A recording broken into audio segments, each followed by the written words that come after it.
adventure in Pipeman on W4CY Radio.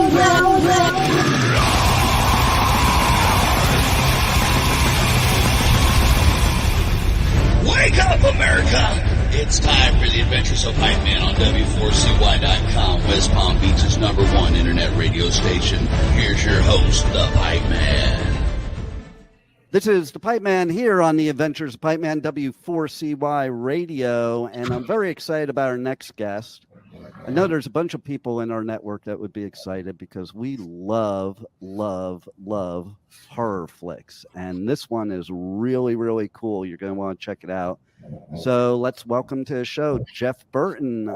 How are you? Hey, I'm doing good. Thanks for having me. Oh, my pleasure. And so tell us a little bit about Ophelia. Where did the brainchild come to, in your head for this? Yeah, so interesting story. When I was younger, I'm from Michigan and grew up just outside of Detroit. And in my city, there's a psychiatric hospital called Eloise.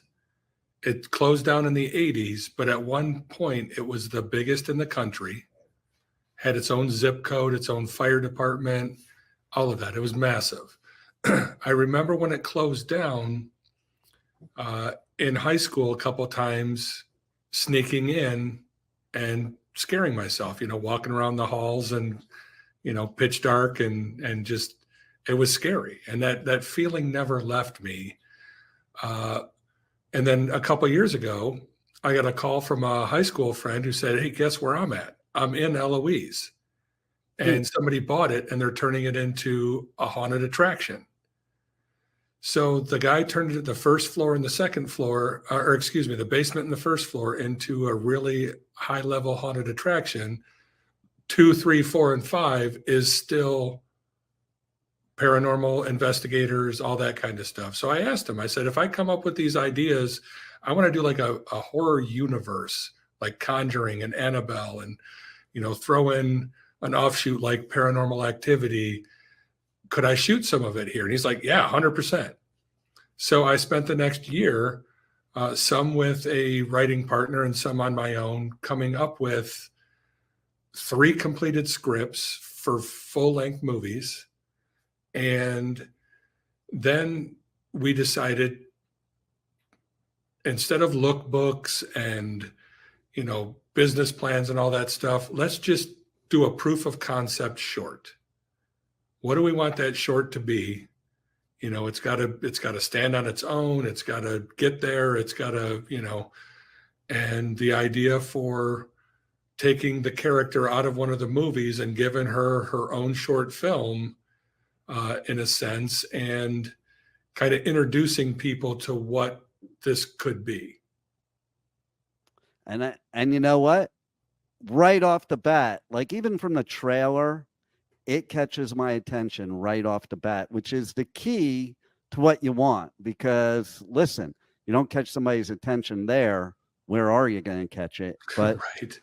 But it interested me totally because of the fact that I've had my own experience with A, paranormal, but B, psychiatric hospitals. I used to live in a house in Marlboro, New Jersey, directly across from the Marlboro State Hospital, which also no longer there. And me and my bro used to sit outside on the front porch, and there was some weird stuff that would go on at night outside that hospital. No and question. We weren't sure whether it was real, paranormal, or what was going on. But it was like, I think we're going to go back inside. I'm with you there. And then I had another scenario. You're going to laugh at this one because this one I've never told on the radio ever. But my father was, he was kind of a party animal, and he ended up going nuts from that. And my family locked him up in a mental hospital in California. And I went down. He wanted me to break him out of the place. He called me. And so I was like, I don't know, 16 years old. I went down there. And when I walked in the place, it gave me the creeps the minute I walked in. So like something like this is not just a horror flick. It's like, it's real life, this stuff that happens. And so tell us a little bit, without ruining the movie, a little bit about the story behind the short and the full-length movies as well. So what I did was, I tried to create this backstory of, in the late 1800s, they were putting people in asylums for anything, like tuberculosis, gonorrhea, menstruation, like, not to mention just normal things, but even Parkinson's and like anything that they didn't know, you had to be crazy and they put you in an asylum.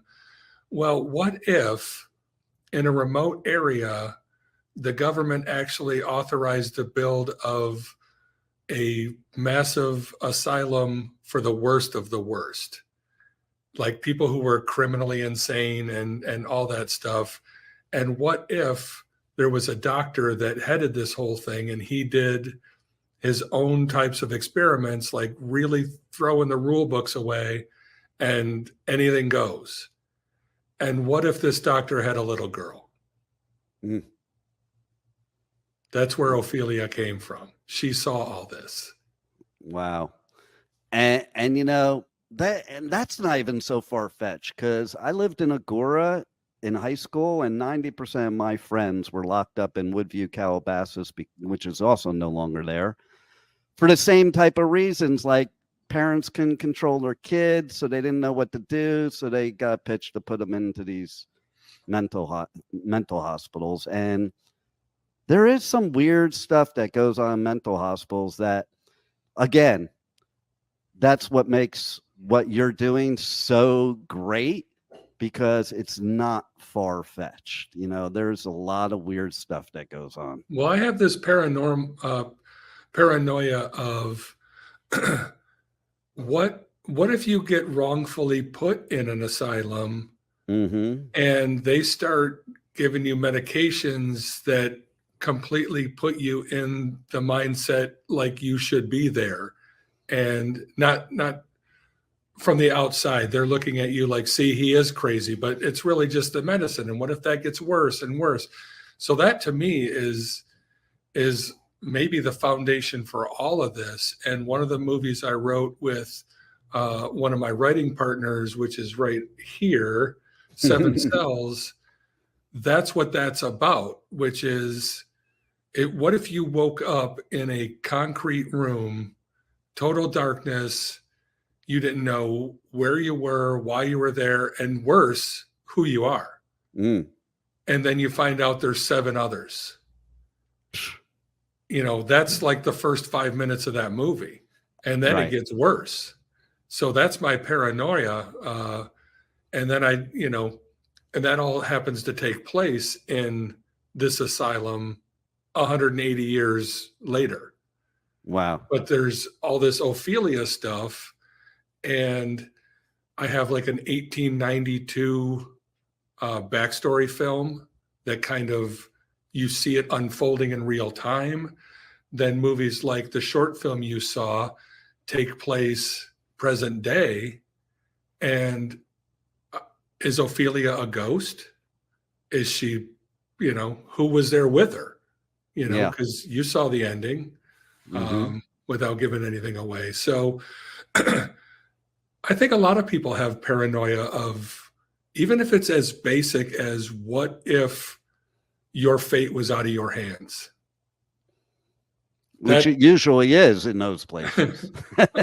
Right.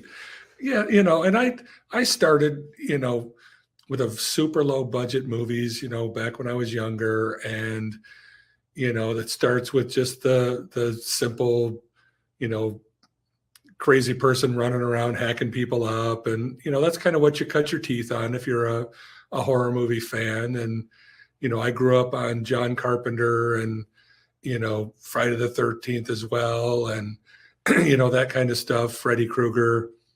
So that's all in me. But then all of a sudden Scream came along and it was different. Then, the Blumhouse stuff with, their take on their early films, which, you get Annabelle and Conjuring and, different things from that time period, including Paranormal Activity. And so, having been around for a little while, I've experienced quite a few takes on the horror world. And I was also lucky enough, again, being from Michigan, when I made my first movie, I was introduced to a gentleman named Bill Vincent, who is the Michigan State University screenwriting professor. He was Sam Raimi's professor, and Sam Raimi did The Evil Dead and Army of Darkness and a bunch of great movies, including, Oz the Great and Powerful, plus the latest Doctor Strange multiverse movie. So he's a big time director, but he started with a couple $100,000, coming up with this idea in Michigan with his MSU professor. And I was lucky enough that professor introduced me to his brother, Ivan, who wrote Army of Darkness, Spider-Man 3, Drag Me to Hell. We became friends and we did some writing together. I did some writing with Bill Vincent, the professor. I also did some writing with a gentleman named Chuck Farr, Pfarrer, and he's a former Navy SEAL who actually wrote the movie Navy SEALs back in the day with Charlie Sheen, and then went on to do quite a few big movies like Hard Target and The Jackal and Red Planet and, a whole host of movies. And working with these people, it really brought out, I was more visual. I cared about the shot and I cared about the audio and the sound design because I'm a former musician who, recorded hundreds of songs and scored my first 8 movies.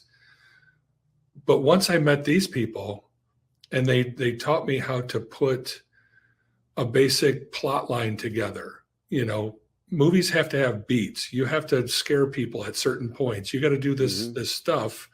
And there's a process that people are used to receiving. Now you can always variate. You can always take risks and change things up.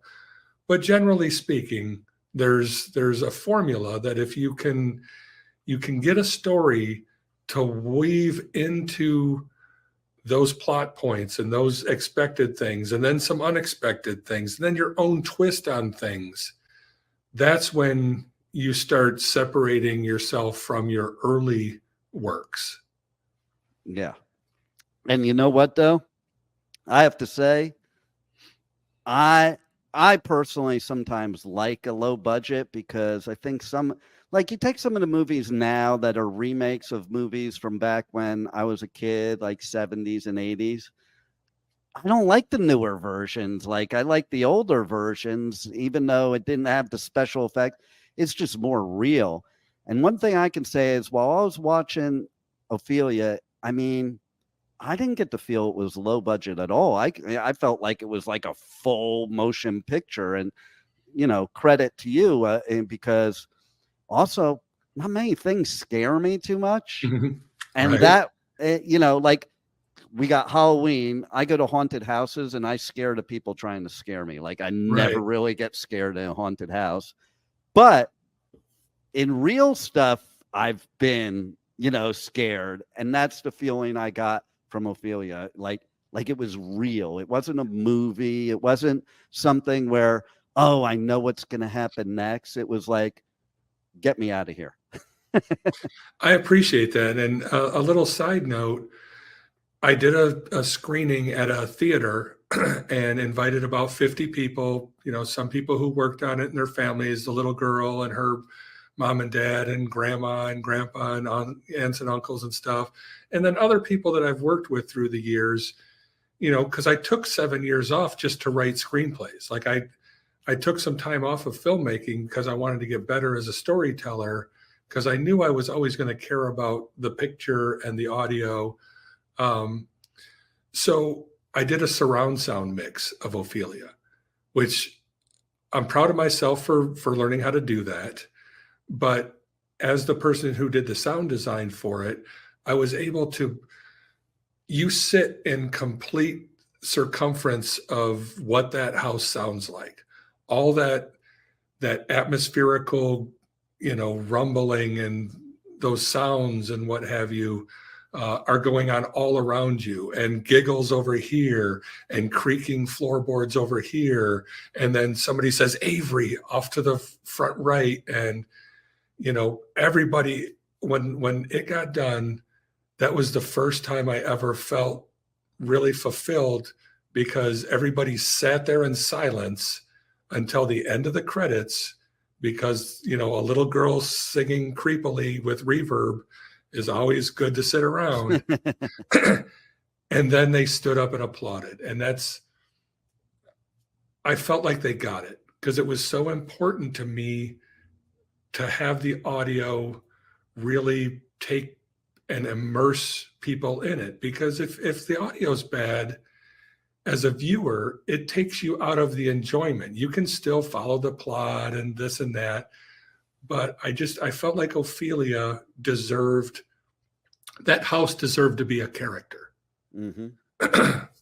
And that the audio, I agree with you, because the audio is what makes it more real.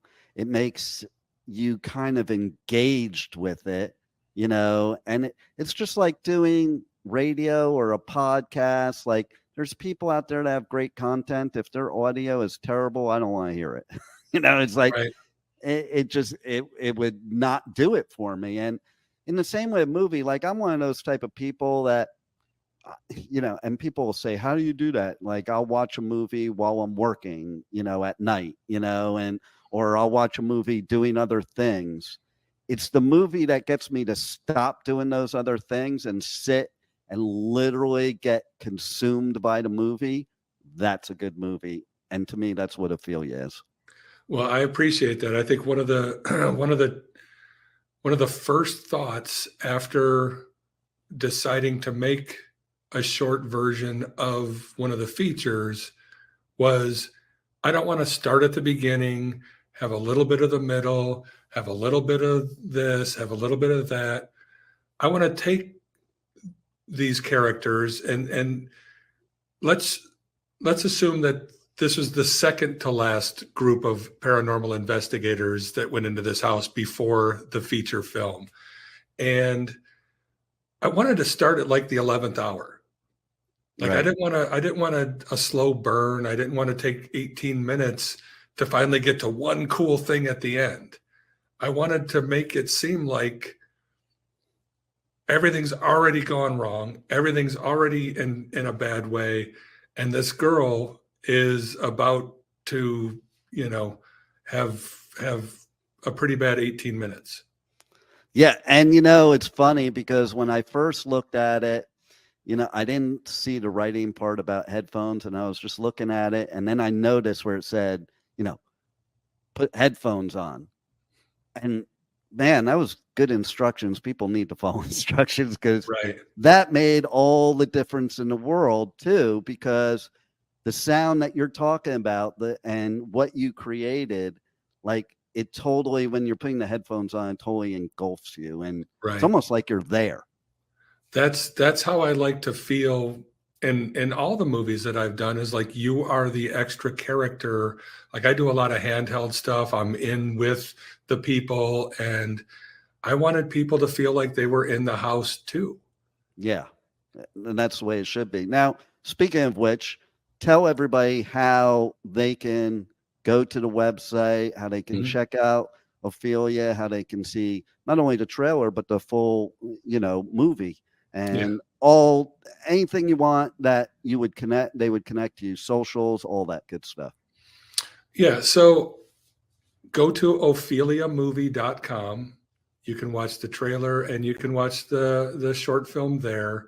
It also shows, some movie posters, and we've entered a bunch of festivals, film festivals, and we're winning a lot of them. We're honorable mention. We've got best special effects makeup, best film, best little girl actor, different things like that. As you said, I recommend the best audio situation that you can possibly do, whether it's headphones. Some people have their computer set up with really nice speakers. If you've got a smart TV, you can just go to YouTube. You can put in Ophelia short movie. It pops up.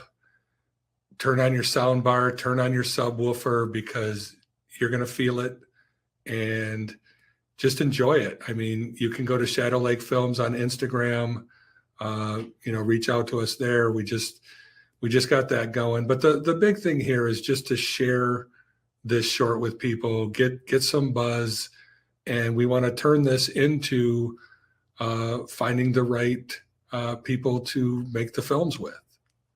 Well, I think it is definitely the next best thing in horror, because also too, like you said, you've gotten awards and people really love it at the film festivals. And that says a lot, because of any genre of movies, horror movies in those scenarios at those film festivals, there's a lot of competition. A lot of competition. So it says huge things that you or even notice, much less get awards in there. So that's a big reason in and of itself for people to check out the movie, for sure. Yeah, I appreciate that.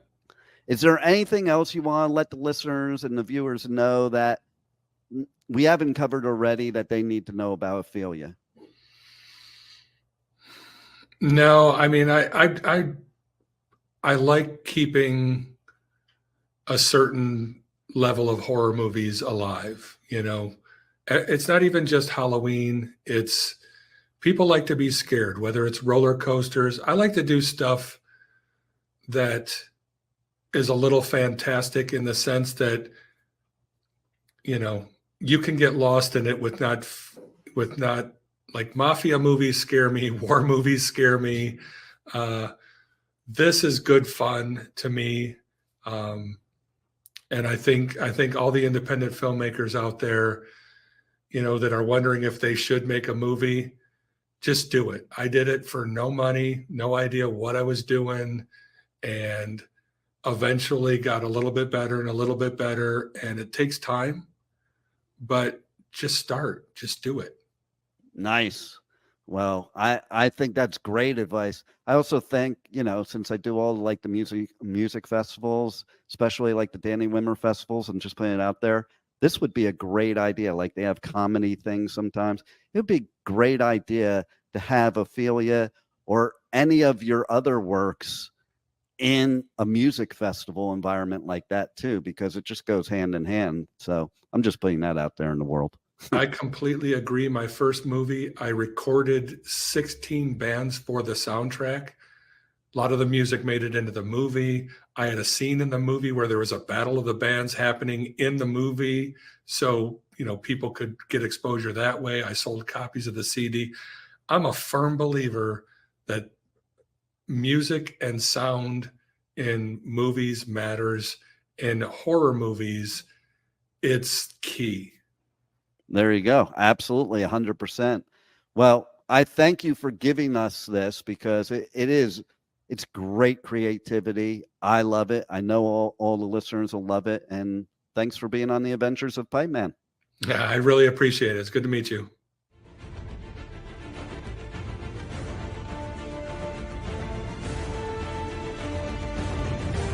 Thank you for listening to the Adventures of Pipeman on W4CY Radio.